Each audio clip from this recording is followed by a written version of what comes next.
da verdadeira riqueza. A primeira leitura é de um livro que nós chamamos do conjunto dos escritos sapienciais, aqueles que transmitem a sabedoria dos grandes sábios de Israel.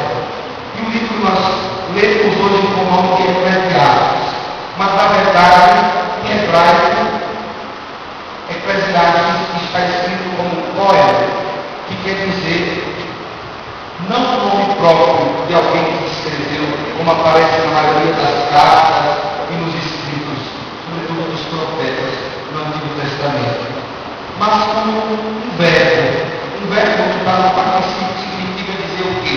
Reunir alguém. E nesse caso, a palavra Coel, que é o nome do livro, significa reunir a assembleia.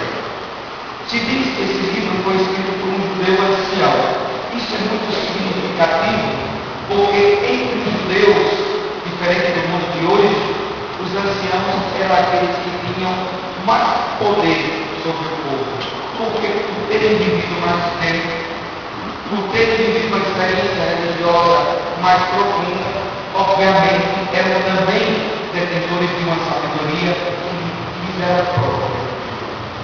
Por isso, esse escrito hoje se encaixa como um conselho que um homem sábio dá para o povo, muitas vezes ligado, agarrado às coisas do mundo. E se usa um superlativo para falar disso. Vaidade, tudo é vaidade. Vaidade das vaidades. Por que o superlativo? É como se a gente usasse aquela expressão santo dos santos, que quer dizer o quê? É o maior de todos os santos. Por isso, quando se usa vaidade da vaidade, quer dizer utilidade, aquilo que é mais passageiro, aquilo que não tem consistência em si mesmo. De fato, etimologicamente, a palavra vaidade, naquilo que nós traduzimos hoje, ela não teria muito sentido, porque significa justamente sopro, aquilo que sai e se perde de um modo muito rápido no tempo.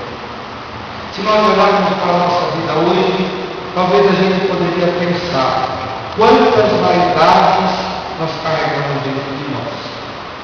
A gente pensa que ser vaidoso é simplesmente se colocar diante do espelho e pintar o cabelo. Isso não é vaidade. Às vezes se torna dificuldade. Aí é interessante porque Lucas, hoje no capítulo 12, ele vai falar de modo profundo.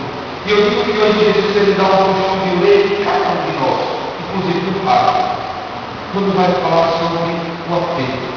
Começa contando uma história, de um irmão que começa a pedir ao médico, e vocês sabem, eu já disse a vocês, que a figura do médico na antiguidade tinha um sentido muito forte, porque a gente parava para estudar o médico, mas também colocava em prática aquilo que o médico dizia, e ele pede ao médico, pegue ao meu irmão, que reparta comigo a herança.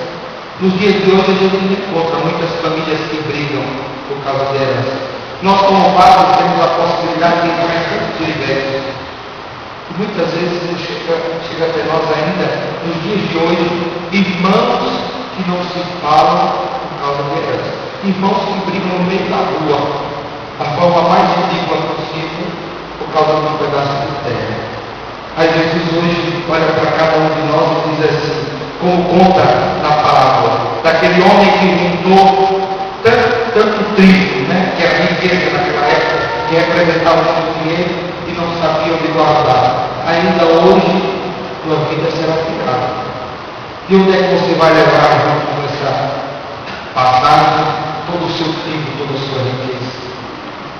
Hoje, esta palavra serve para cada um de nós.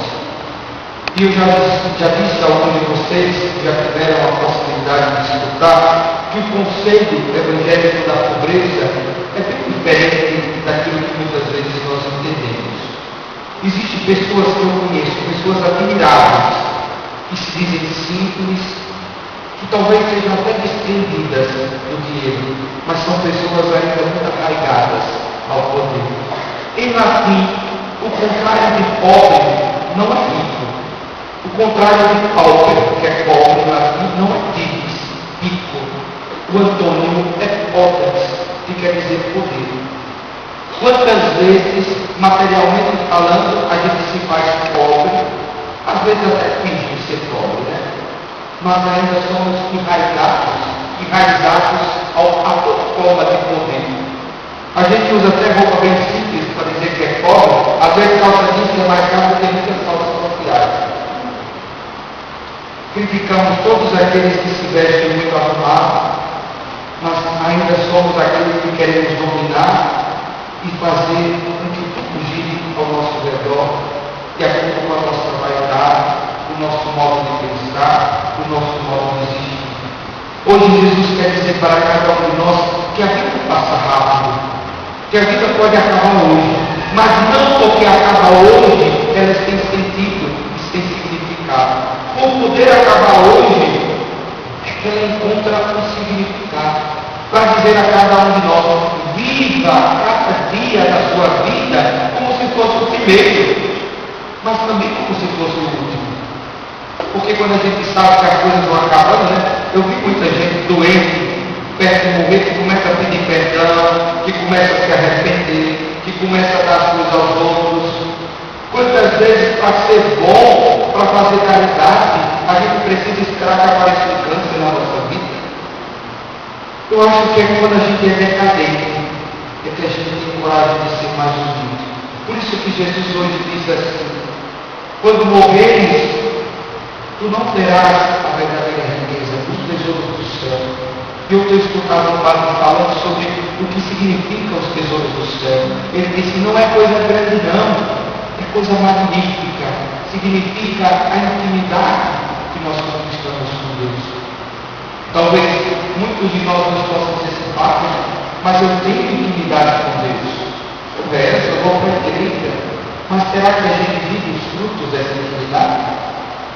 Padre, eu vou para a missa, olha, eu estou ali sempre, mas o padre nunca o movimento da igreja. Mas será que a gente é capaz de transmitir no nosso dia a dia também a grandeza que nós celebramos em cada liturgia?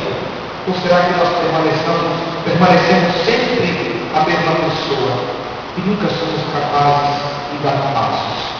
Por isso, meus queridos, escutando a liturgia de hoje, que nós sejamos todos nós, e eu me coloco bem no meio, capazes de compreender que o dinheiro não é capaz de comprar tudo. E isso eu já disse a vocês: se o dinheiro fosse capaz de comprar tudo, muitos de nós hoje estariam comprando a saúde.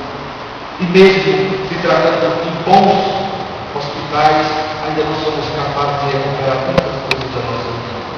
O dinheiro, ele é capaz muitas vezes de nos dar prazeres imediatos.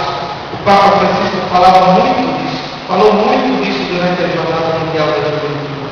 Sejam jovens de Deus, que se prendem às coisas que não passam.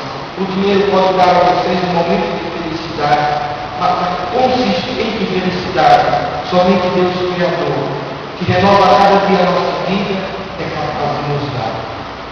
Papa Francisco teve uma coragem imensa no meio daquele povo. Nós estávamos ali 3 milhões e 700 mil jovens naquela missa de encerramento. Era como se a gente sentisse a presença de Deus mesmo. Pelas vezes que aquele doce Cristo na terra, como diziam os grandes santos, fazia aqui no nosso meio. Uma emoção que contagiava a cada um de nós. E aquele Papa falou de uma coisa que marcou, e eu tenho certeza que marcou a muitos padres que estavam ali. Ele disse: nos dias de hoje, nós precisamos promover a cultura do encontro. O dinheiro divide as pessoas, a ganância, o poder faz com que as pessoas se distanciem. Nossa missão de igreja, nossa missão de cristão, significa justamente se tornar ponte para que o outro possa encontrar o outro, possa encontrar a si mesmo. Agostinho, em toda a sua profundidade, no seu livro de doutrina cristiana, a doutrina cristã, ele coloca bem destacado: a gente só encontra o verdadeiro amor quando a gente é capaz de amar a Deus por primeiro, o próximo por segundo e a cada um de nós por terceiro. Nunca devemos ser os primeiros da história, porque só assim nós teremos a capacidade de sermos autenticamente livres, e autenticamente de Deus. Por isso, hoje a nossa necessidade é de ser de Deus e de fazer com que o mundo e a igreja sejam um lugar de encontro com Deus. Muitas vezes, diz o Papa, ao invés de construirmos pontes, nós construímos muros altos que não possibilitam as pessoas a se aproximarem de Deus. Que sejamos promotores percentuais. Hoje, eu estou muito grato a Deus. 2 anos de vida sacerdotal. Parece que foi ontem. Nesses 2 anos, quantas coisas eu já pude viver, quantas experiências eu já pude passar. Mas hoje eu não tenho nada a me lamentar. Eu só tenho somente a agradecer. Sobretudo, a generosidade e a bondade de Deus na minha vida. Padre Miguel, pregando esses dias, me fazia refletir aquele passo da Escritura que diz assim: nós guardamos a graça de Deus na nossa vida como tesouros em vasos de barro. A nossa vida, a nossa humanidade é frágil, se quebra com muita facilidade, e quebrando é capaz de ferir as pessoas com muita facilidade. Mas dentro de nós, apesar da nossa fragilidade, nós carregamos um grande tesouro, porque não tem de nós fazer aquilo que tudo dá, tudo pode na nossa existência.